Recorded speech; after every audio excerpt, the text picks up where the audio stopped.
दंडवत दंडवत दंडवत माझ्या स्वामीला माझा दंडवत.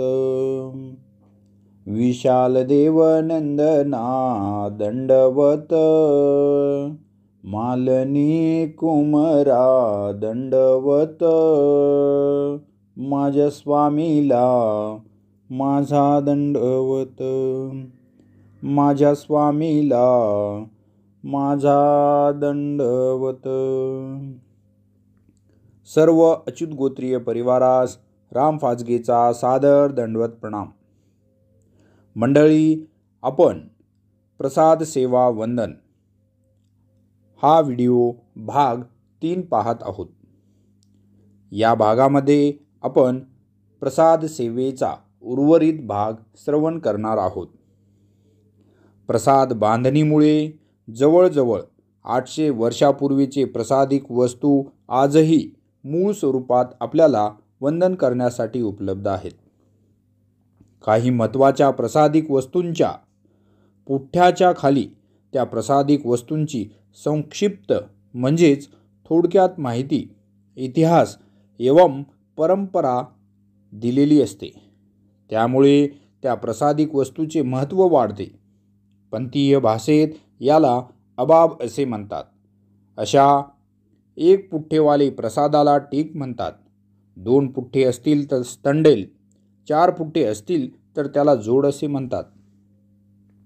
सर्वज्ञ श्री चक्रधर स्वामी द्वारा निरूपित पंचकृष्ण अवतारापैकी श्री चक्रधर स्वामी आणि श्री गोविंद प्रभू महाराज या 2 अवतारांची संबंधित वस्तू प्रसादामध्ये आलेल्या आहेत.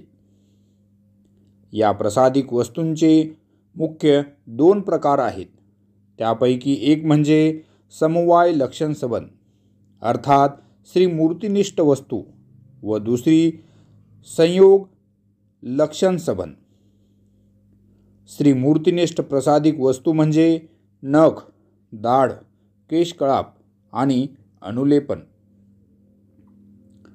तर संयोग लक्षण संबंधाच्या प्रसादिक वस्तू कापूस, कोसला, रोम, चर्म, धातू. धातू म्हणजेच सोने, तांबे, लोह इत्यादी धातूच्या वस्तू. दात. दात म्हणजेच हत्तीच्या दातापासून बनवलेल्या वस्तू.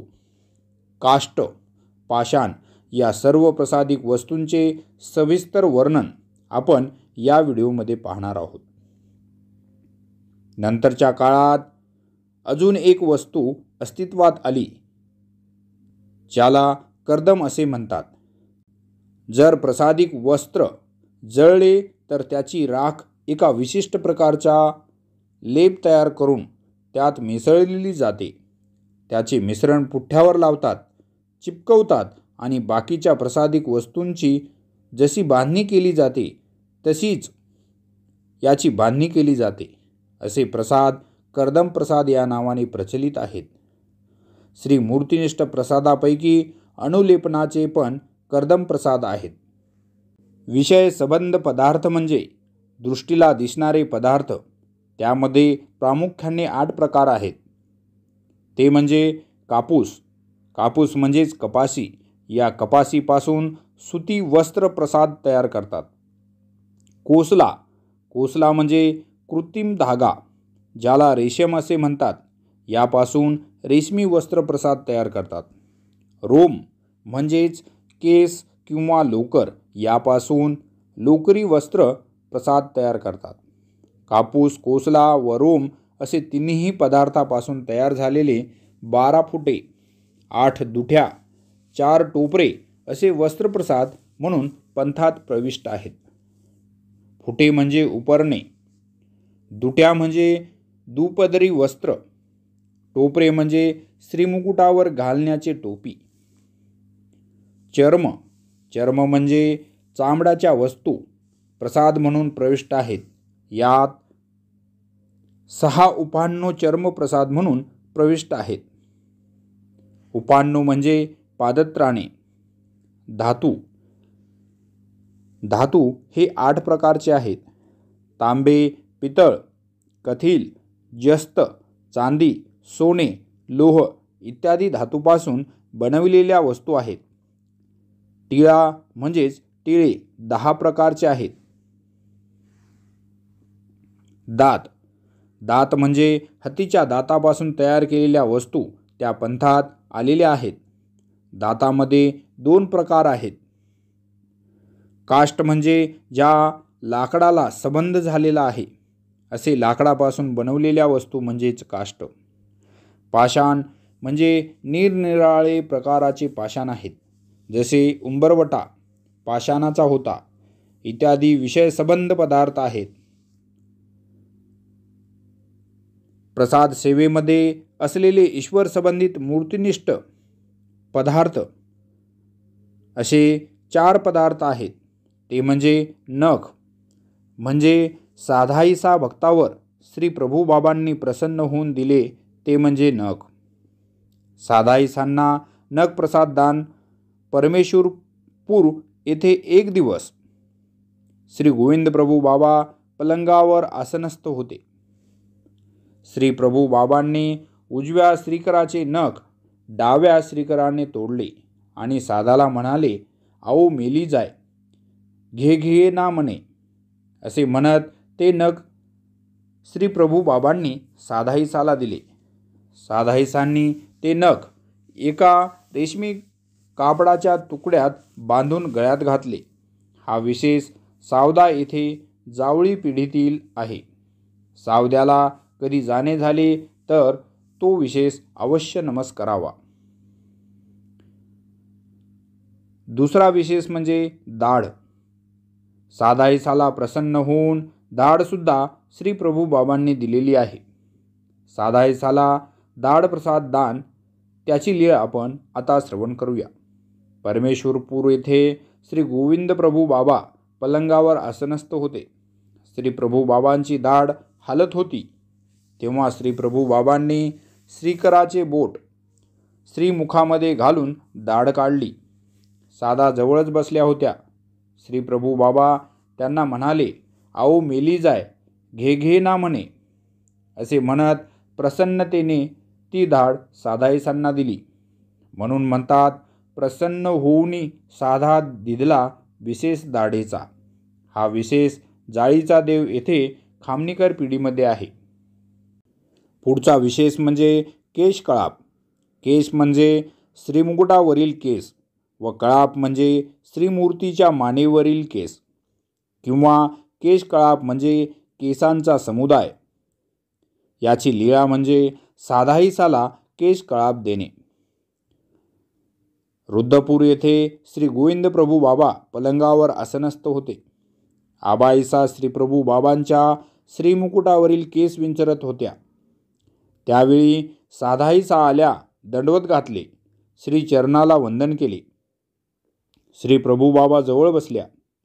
आबाईसांनी श्रीमुकुटावरील केसांची वीरगाठ बांधली. केस विंचरत असताना केसांचा गुच्छा श्री प्रभू बाबांच्या श्रीकरी आला. तो घेऊन ते साधेला म्हणाले, आओ मेली जाय, घे घे ना म्हणे. असे म्हणत ते साधेला प्रसाद रूपात दिले. साधाईसाने ते आपल्या लुगड्याच्या पदराला बांधले आणि नंतर आपल्या हाताच्या बाजूवर बांधले. हा विशेष रणाईचे बिडकर पिढीमध्ये आहे. पुढचा श्री मूर्तिनिष्ठ विशेष म्हणजे अनुलेपन. यक्षकर्दम चंदन आणि पदार्थ श्री मूर्तीवरून काढलेले लेप याला अनुलेपन किंवा यक्षकर्दम असे म्हणतात. अनुलेपन म्हणजे सर्वज्ञ श्री चक्रधर स्वामींना मर्दनामादने होत असे. त्यावेळी भक्तजन सुगंधी उटणे लावत व उटणे काढल्यावर त्यातून जी मळी निघते त्याला अनुलेपन असे म्हणत. प्रसाद म्हणून हे 4ही पदार्थ पंथामध्ये प्रविष्ट आहेत. या 4 मूर्तिनिष्ठ पदार्थाशी माझा दंडवत प्रणाम. ईश्वर संबंधित प्रसादांचे विवेचन म्हणजे कापूस. कपासीमध्ये जितकी काही सुताची वस्त्र तितक्या वस्तूंना संबंध झालेला आहे आणि ते वस्त्र प्रसाद म्हणून पंथात प्रविष्ट आहेत. अंगी म्हणजे सदरा किंवा अंगी म्हणजे बाराबंदी ज्याला 12 कसे असायचे, बंडीसारखे कमरेच्या खालपर्यंत लांब असलेला व घातला जाणारा अंगरखा हा पुढच्या बाजूला उघडा असतो. हे पुढचे दोन्ही भागावर 6-6 इंच अशा अंतरावर छोट्या नाडी असतात व त्याला बांधल्या जातात. असे वस्त्र आमचे स्वामी वापरत होते. आजच्या भाषेत म्हणजे सदरा म्हणावा. टोपरे. टोपरे म्हणजे आता संत महात्मे वापरतात ती टोपी, दोन्ही कानांना झाकणारी लांब टोपी. पूर्वी ती कानापर्यंत असायची. काळाच्या ओघात ती कमी कमी होत गेली. सिंहस्थ पर्व निमित्त त्र्यंबकची यात्रा. सर्वप्रथम मेहकर येथे बोनेबाई आणि स्वामींची भेट झाली. स्वामी मेहकरला बोनेबाईकडे राहत होते. सिंहस्थ पर्व म्हणजेच जेव्हा गुरु नक्षत्र सिंह राशीमध्ये असतो तेव्हा तो काळ अवधी म्हणजे सिंहस्थ पर्व होय. सर्व लोक सिंहस्थ यात्रेसाठी त्र्यंबकेश्वरला जाण्यासाठी निघाले होते. बोनेबायांनी स्वामींना विनंती केली, मौन्यदेव, सर्व लोक त्र्यंबकला जात आहेत. तुम्ही जर सोबत आले तर आम्ही पण जाऊ.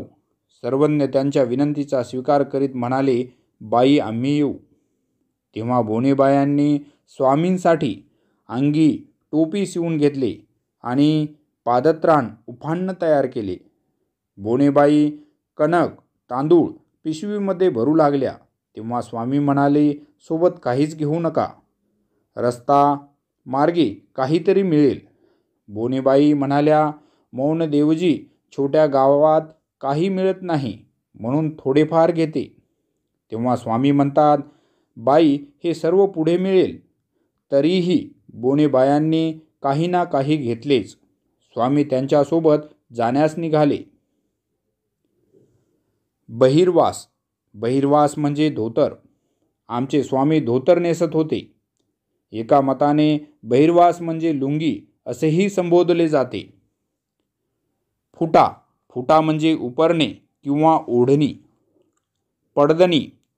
स्नानाच्या वेळी उपयोगात आणले जाणारे वस्त्र, ज्याला अंग पुसण्याचे वस्त्र आजच्या भाषेत टावेल असेही म्हणतात. पासवडी किंवा पसौडी. पासवडी म्हणजे निद्रा करताना वापरवायाचा डबल कपडा. पसौडी म्हणजे मोठी चादर. औदास्याची दुटी. दुटी म्हणजे दुपदरी वस्त्र किंवा चादर. ज्या वस्त्राला पाहून सर्वज्ञ श्री चक्रधर स्वामींचे औदास्य परिहार झाले. स्वामींची उदासीनता दूर करण्यासाठी भटोबासांनी स्वामींना जी चादर दाखवून उदासीनता दूर केली ती चादर. याची लांबी रुंदी वाढवण्यासाठी दुसरी चादर त्याला शिवून जोडली जाते.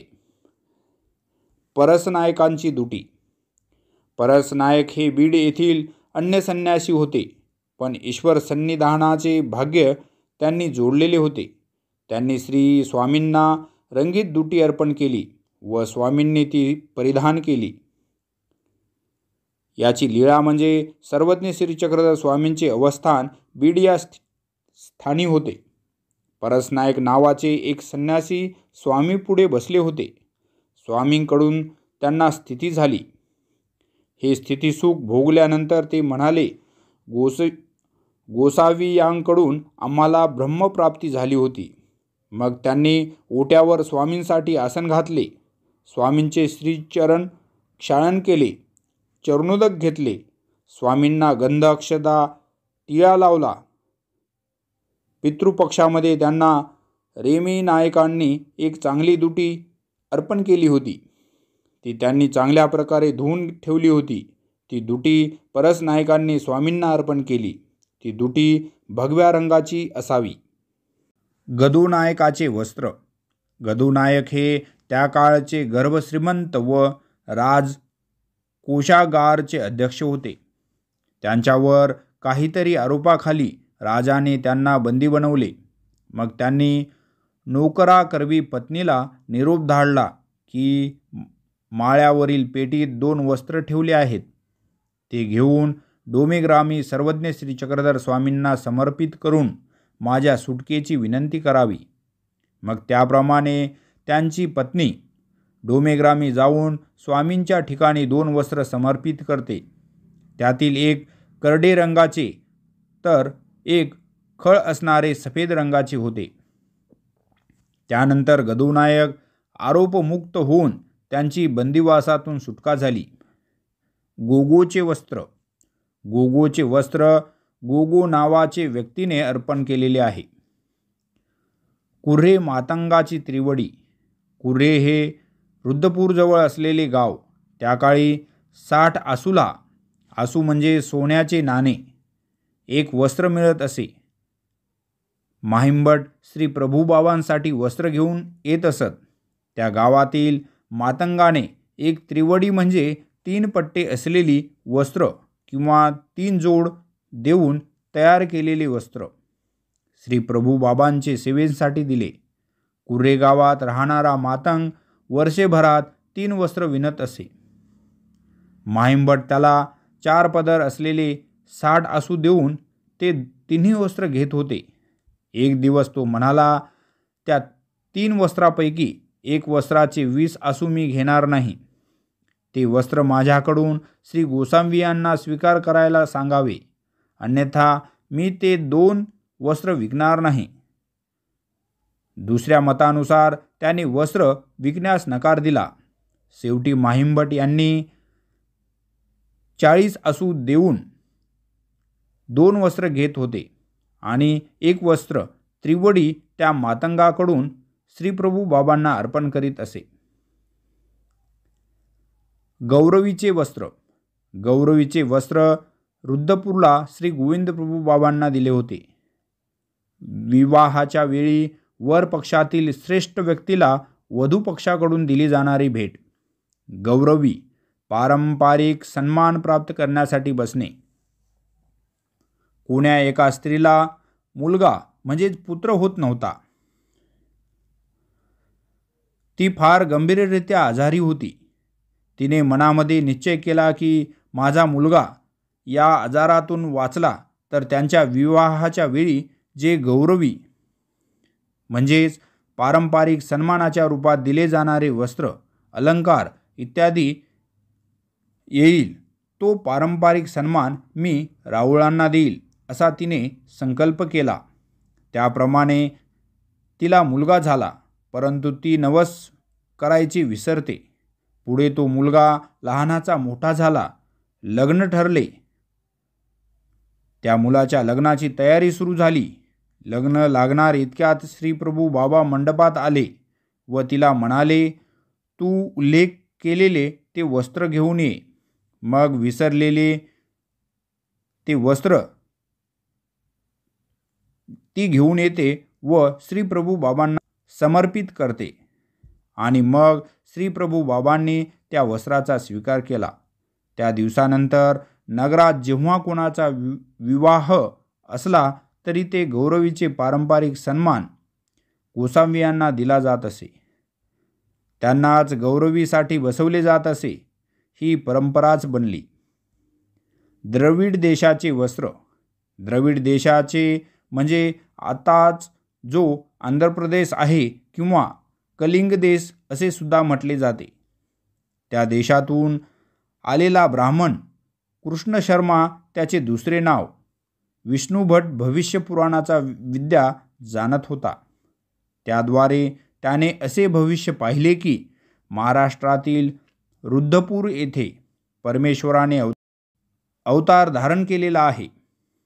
हे खरे की खोटे पाहण्याकरता तो आपला सर्व लवाजमा घेऊन शोधत शोधत रुद्रपूर येथे आला आणि श्री प्रभुबाबांना त्याने बरोबर ओळखले, परंतु त्याची भाषा कुणालाही समजत नव्हती. म्हणून माहिंबट त्यांच्याबरोबर बोलले. त्याने स्त्री पुरुष मठ या ठिकाणी श्री प्रभुबाबांना उपहार केला आणि 1 वस्त्र समर्पण केले. ते वस्त्र पंथात प्रसाद म्हणून प्रविष्ट आहे. जोगनायकाचे वस्त्र. जोगनायक हे पद्मनाभीचे मोठे भाऊ बीड येथील आहेत. त्यांचे त्यांच्या पित्याचे नाव रेमनायक असे. जोगनायकांनी श्री प्रभुबाबांना अर्पण केलेले वस्त्र. याची लीळा म्हणजे जोगनायकाच्या वस्त्रपूजेचा स्वीकार. एक दिवस गोसावी यांना उटणे लावून मालिश केली गेली. स्नान घातले. तेथे ठेवलेले सर्व वस्त्र त्यांनी दृष्टीपूत केले. त्यातील कोणतेच वस्त्र धारण करण्यासाठी स्वीकारले नाही. तेथे जोगनायक पण होते. त्यांना लगेच आठवले, माझ्याकडे नळीमध्ये ठेवलेले एक वस्त्र आहे. त्यांचे मोल कोणीच चुकवू शकत नाही. ते अमूल्य आहे. ते मडक्याच्या पोकळीत ठेवले आहे. गोसावियांपेक्षा चांगले आहे का, असा विचार करून ते गेले आणि ते वस्त्र घेऊन आले. ते वस्त्र त्यांनी गोसावियांना अर्पण केले. त्या वस्त्राला पाहुणे गोसावी म्हणाले, हे वस्त्र चांगले आहे. असे म्हणून त्या वस्त्रांचा गोसावियांनी स्वीकार केला. तेव्हा भटोबास म्हणाले, जीजी, हे वस्त्र चांगले का नसणार? गोसावियांनी अरे मेला जाय असे म्हणून हास्य स्वीकारले.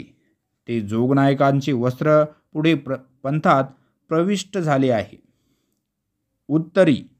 उत्तरी म्हणजे एक विशिष्ट प्रकारचे गळ्यात घातले जाणारे उपरणे.